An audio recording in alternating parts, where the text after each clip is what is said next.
Morning. This is K. Lakshmi taking English for class 9. Hello, children. Today we are going to start our first unit, which deals with humor. Humor is the theme of this first unit. In this unit, we have three parts A, B, and C reading. A, we are going to learn about the snake and the mirror. B, the kangaroo, duck and the kangaroo. And C, the little Bobby.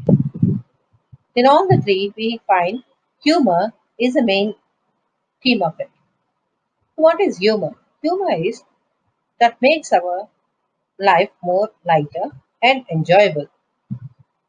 We should always make it a part of our armor to protect ourselves and keep ourselves in a positive mood.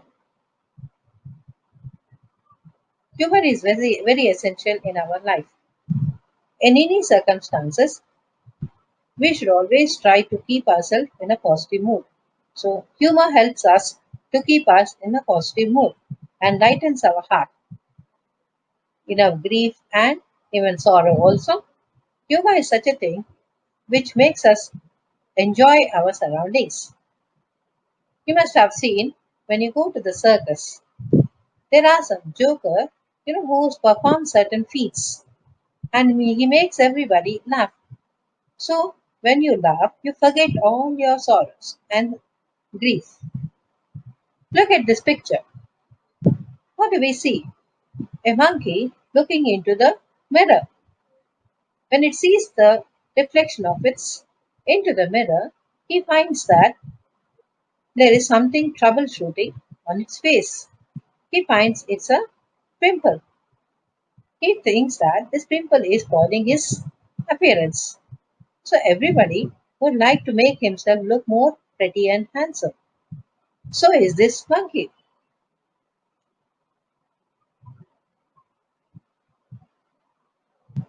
What would have prompted the monkey to look at its own reflection in the mirror? So we see that there is something in its face which is troubling it and it wants to find out where it is. What would be the monkey thinking at this point? He must be thinking that it is spoiling its appearance. He wants to make himself look more pretty. So we have seen that the role of humor is very important part in our life.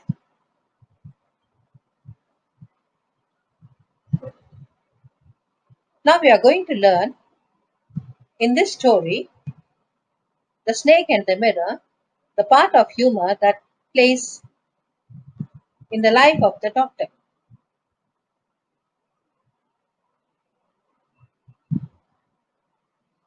Before we go to the lesson, let us learn about the author. Author is Vaikom Muhammad Bashir. He lived from 21st January 1908 to 5th July 1994. He was a Malayalam fiction writer from the state of Kerala in India. He was a humanist, freedom fighter, novelist, and short story writer. He is noted for his down-to-earth style of writing, and it made him equally popular among literary critics as well as the common man. He is regarded as one of the most successful and outstanding writers from India. Translations of his works into other languages have won him worldwide acclaim. That means he has become famous all over the world. The story, The Snake and the Mirror, was translated into English.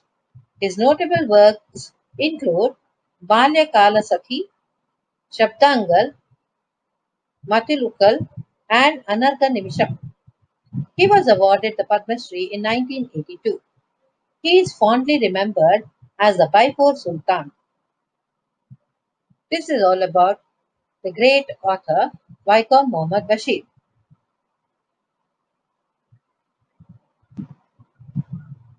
So, here we would like to learn about the glossary before we go for the lesson.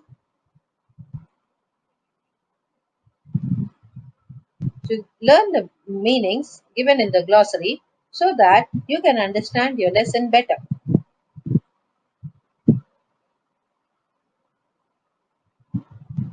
So let's start A reading The Snake and the Mirror. Has a snake ever coiled itself round any part of your body? A full blooded cobra. All of us felt silent. The question came from the homeopath. The topic came up when we were discussing snakes. We listened attentively as the doctor continued with the tale. Here, a full blooded cobra, that is a very strong cobra. Okay, and here we see that homeopath is a doctor, the narrator is a homeopath doctor, and he was talking to his students, and all of them were listening very attentively, very carefully, with a great interest. And he continued with the tale. Tale means here story. He was telling about his past story.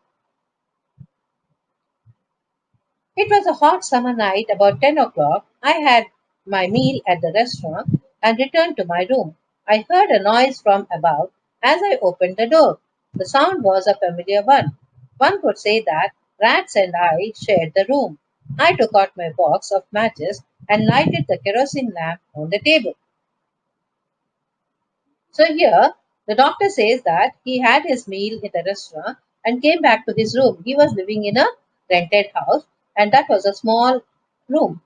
And when he opened the door, he heard a familiar voice, and that was of rats. So when anybody sees, they would say that he is sharing his room with the rats. So as his house was not electrified, he had to light a kerosene lamp. The house was not electrified. It was a small rented room. I had just set up a medical practice and my earnings were meager. I had about 60 rupees in my suitcase. Along with some shirts and dhotis, I also possessed one solitary black coat which I was then wearing. So this itself says that he was a fresh doctor at that time. He had started his practice and his earnings were very meager. Meager here means very less and confined. He only had 60 rupees in his suitcase, and in that, along with it, he had some shirts and dhotis. And he had only one solitary. Solitary means one and only one black coat, and all these things were hung on the wall. I took off my black coat, white shirt, and not so white vest and hung them up. I opened the two windows in the room. It was outer room with one wall facing the open yard. It had a tiled roof with long supporting gables that rested on the beam over the wall. There was no ceiling. There was a regular traffic of rats to and from the beam. I made my bed and pulled it close to the wall. I lay down, but I could not sleep. I got up and went out to the veranda for a little air, but the wind god seemed to have taken time off. So here, the doctor, he whatever he had, that is the black coat, the shirt, and not so white vest. He hung them all to the wall. When he opened the doors of the window, for air, he saw that there was no air. The outer room was actually facing the open yard, and it was having a support from the tiled roof. Long supporting gables were there, which were supporting.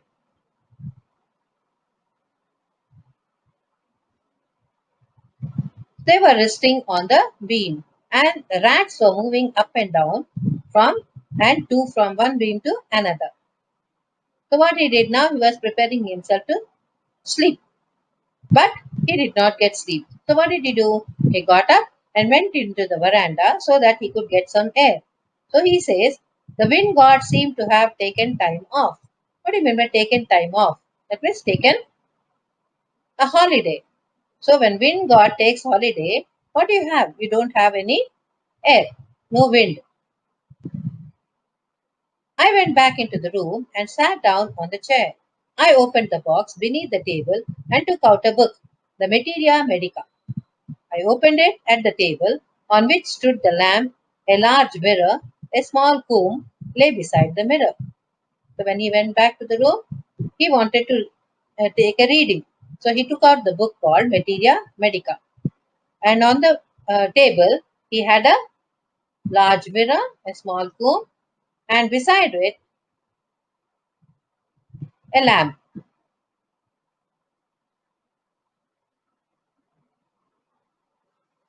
So when you see the mirror, usually anybody, when somebody looks into the mirror, he feels like looking at itself and tries to admire himself. You must have done many a times. Let us see what the doctor feels. So he says, one feels tempted to look into the mirror when it is near. I too had a look. In those days, I was a great admirer of beauty and I believed in making myself look handsome. I was unmarried and was a doctor. I felt I had to make my presence felt. I picked up the comb and ran it through my hair and adjusted the parting so that it looked straight and neat. Again, I had that sound from above. So, as everybody feels, when he went to the mirror, he felt like looking into the mirror. So, when he saw into the mirror, he was actually a great admirer of beauty. So, he wanted to make himself look more handsome because he was unmarried and on top of it, he was a doctor. So, he wanted to make himself look more presentable so that everybody will recognize him. And then he looked into the mirror, took the comb, and started adjusting his parting. Parting is a place where you comb your hair and make a line over your hair, separating the hair from one side to the other.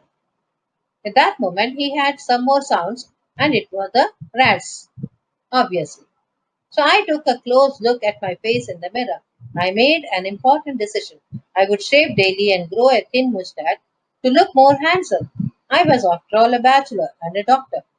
So he was feeling proud that he was a doctor and he was bachelor. So he wanted to look more handsome. So he decided that he would shave every day and grow a thin mustache.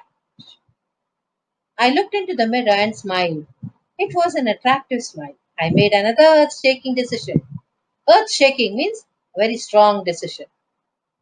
I would always keep that attractive smile on my face to look more handsome.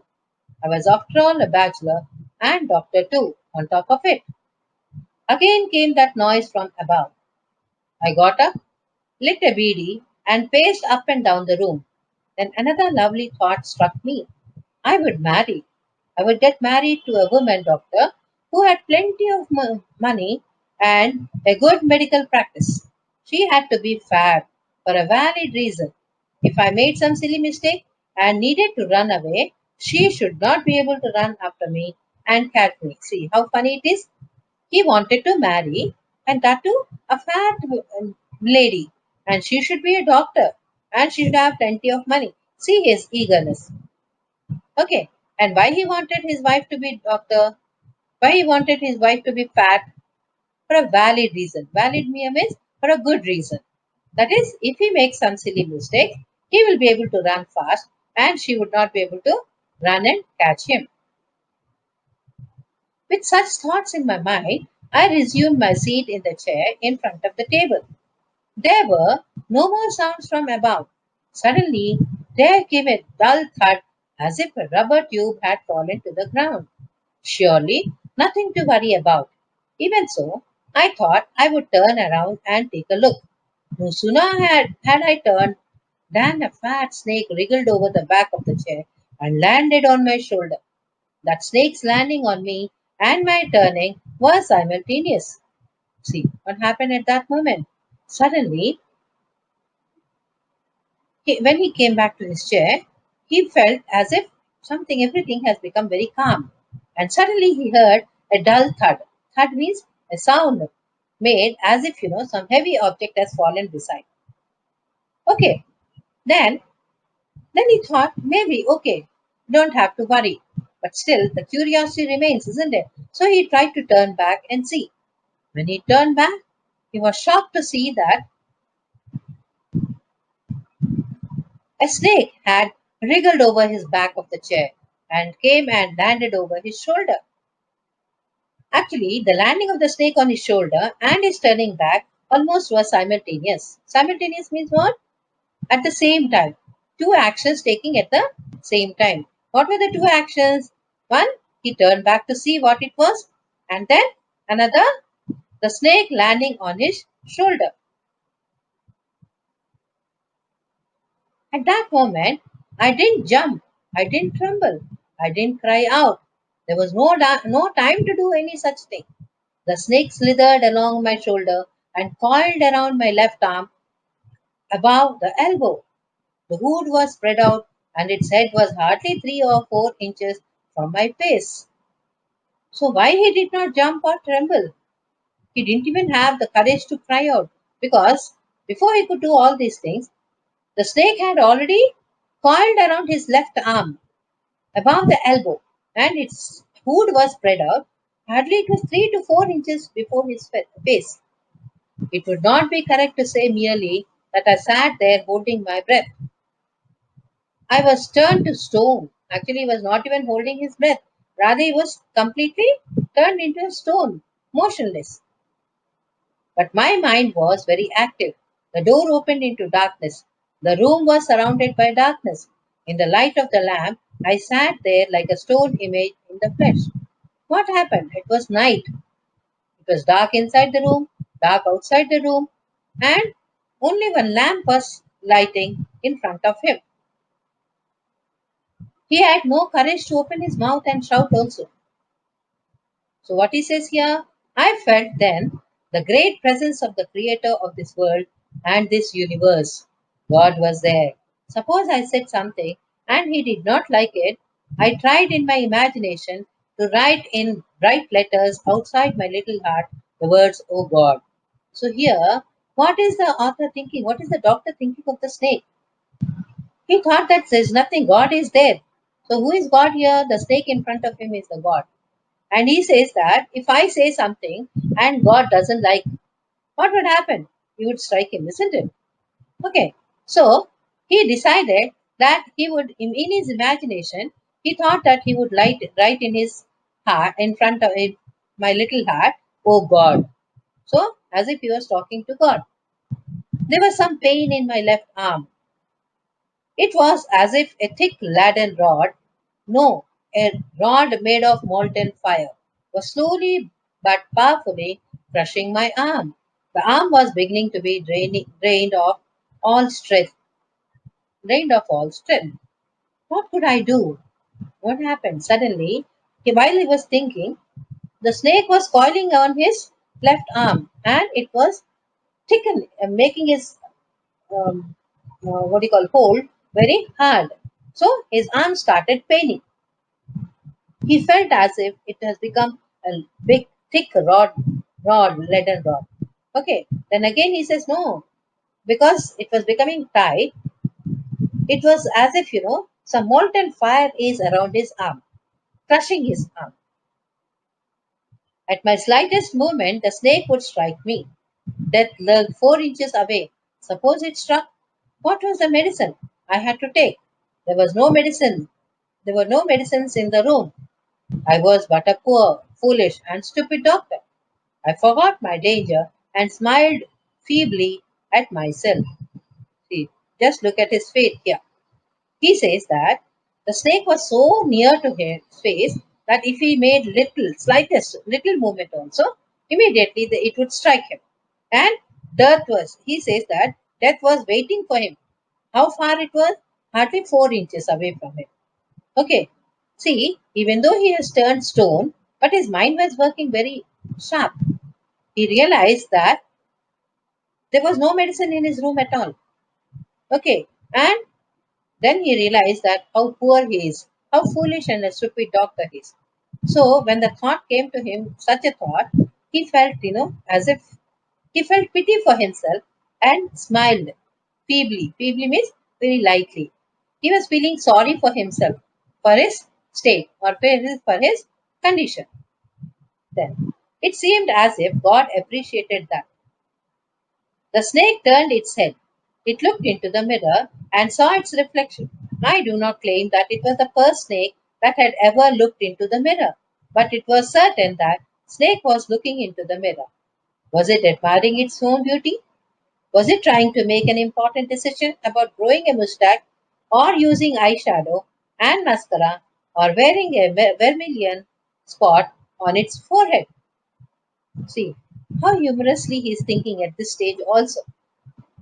Now, when he smiled feebly to himself, Probably he feels that the snake has looked at his smile and he was appreciated. That is, the snake must have appreciated him that he was smiling. Then suddenly the snake took a turn and looked into the mirror. He says that maybe this snake has not seen for the first time. This was not the first snake to look into the mirror, but he has seen it for the first time. That the snake is looking into the mirror. Okay, and when it looked into the mirror, probably it was appreciating itself. So he thinks that he is thinking that what the snake must be looking into the mirror for. Probably it is admiring its own beauty. He is asking himself whether the snake is admiring its beauty. Because earlier we have seen that the doctor has looked into the mirror and he started admiring himself. And he wanted to make himself look more handsome. Similarly, now the snake is looking to the mirror. Probably the snake also is trying to admire its beauty. Or has a doubt whether it is trying to make an important decision like how he has made of growing a mustache or using an eyeshadow and mascara. See, eyeshadows and all, they make the eyes look more beautiful. Mascara is also something which makes the eyes look dark. Okay, and probably the snake must be thinking of wearing a vermilion spot. Vermilion is like sindoor, we say, no, the red color powder which we put on the forehead, like a spot on its forehead. Okay, so while this all was going on,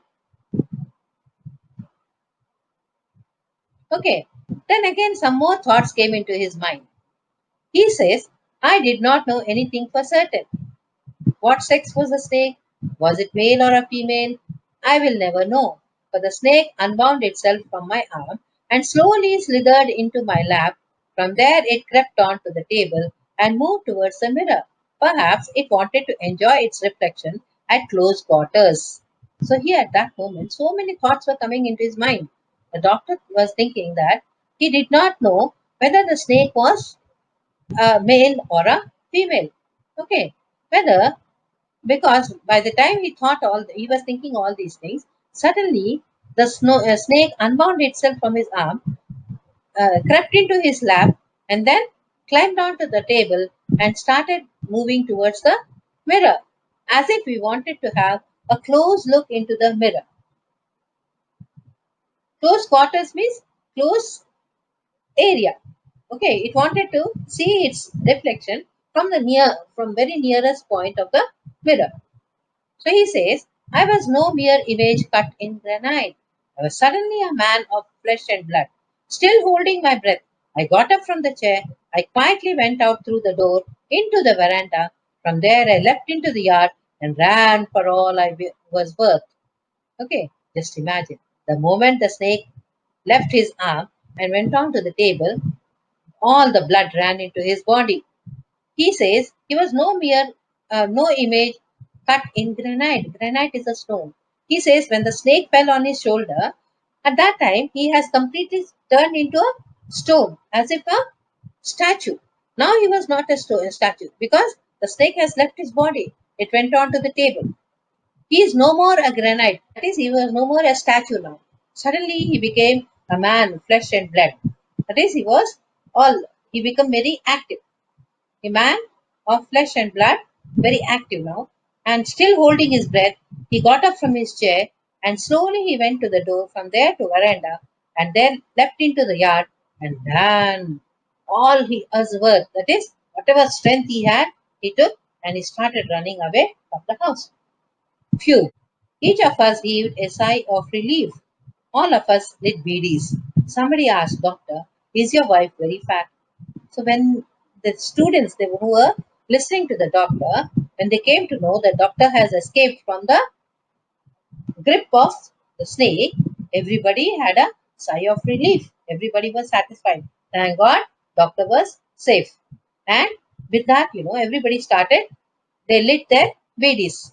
And one of the students asked, Doctor, if the doctor's wife was very fat, then doctor, very nicely he said, no, no, with God's will, it was otherwise. Otherwise means what? Opposite. That is, he says, My life companion is a thin, reedy person with a gift of a sprinter.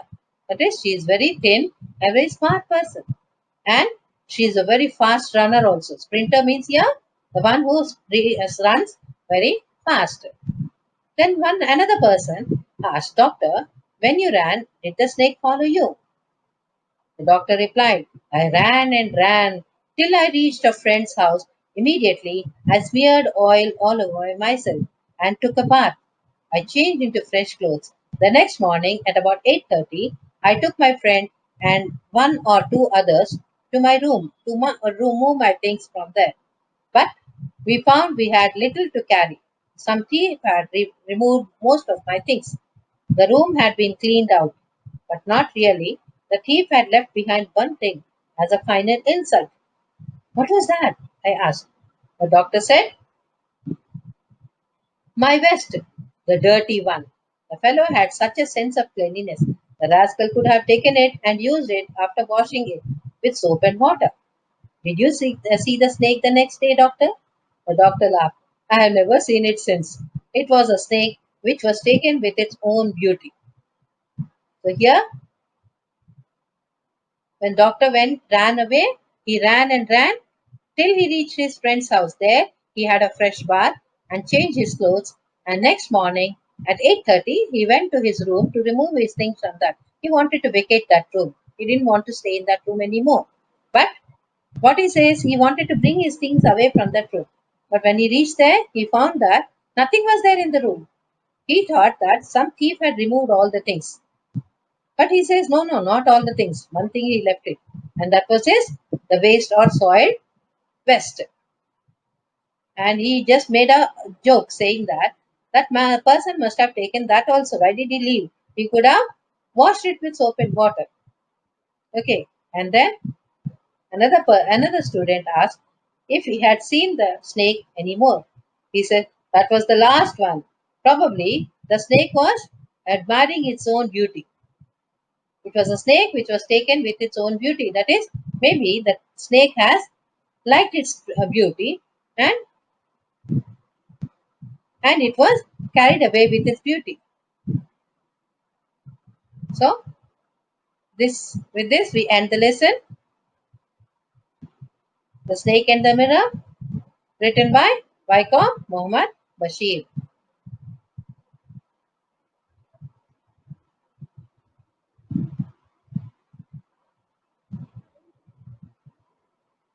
Okay, children, I suppose all of you have understood. Now you have to look into the glossary and learn all the meanings and write it down in your classwork.